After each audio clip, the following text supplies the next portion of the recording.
Hi friends, நீங்கள் வந்து என்ன வீடியோன்னு பார்த்தீங்கன்னா, காலேஜ் போயிட்டு வந்து என்ன பண்ணேன், சரி மழை பெஞ்சிக்குதுன்னு சொல்லிட்டு வீட்டுக்கு போயிட்டு எங்கள் அம்மா என்ன பண்ணியிருந்தாங்க, வீட்டில் இருந்தாங்க.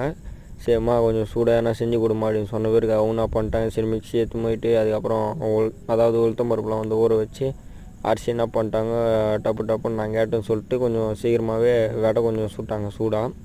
அதுக்கப்புறம் சரி வடை மட்டும் சுட்டால் கொஞ்சம் நல்லா இருக்காது அப்படின்னு சொல்லிட்டு அது கூட என்ன பண்ணாங்க, கடலக்காய் பயிறு கொஞ்சம் வறுத்து அப்படியே கொஞ்சம் அரைச்சி சட்னி கொஞ்சம் வச்சாங்க.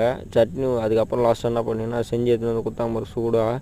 அந்த வடையும் அந்த சட்னி அப்படியே சாப்பிட்டு சரியான டேஸ்ட் வந்தீங்க. நீங்களே இந்தமாரி வீட்டில் ட்ரை பண்ணி பாருங்கள், சூப்பராக இருக்கும். அதேமாரி சூடாக சாப்பிட்டா தான் எல்லாமே நல்லாயிருக்கும். அதனால் கொஞ்சம் சூடாகவே சாப்பிடுங்க, அப்போ தான் நல்லாயிருக்கும் மழை டைமுக்கு. நம்மளோட வீடியோ வந்து ஷார்ப்பாக 7 மணிலாம் வந்து அப்டேட் ஆகிடும். மறக்காமல் சேனலில் போடுறோம் பாருங்கள், சப்ஸ்கிரைப் பண்ணுங்கள், லைக் பண்ணுங்கள், கமெண்ட் பண்ணுங்கள், மறக்காமல் பெல் பட்டனை தட்டி விட்டு போங்க.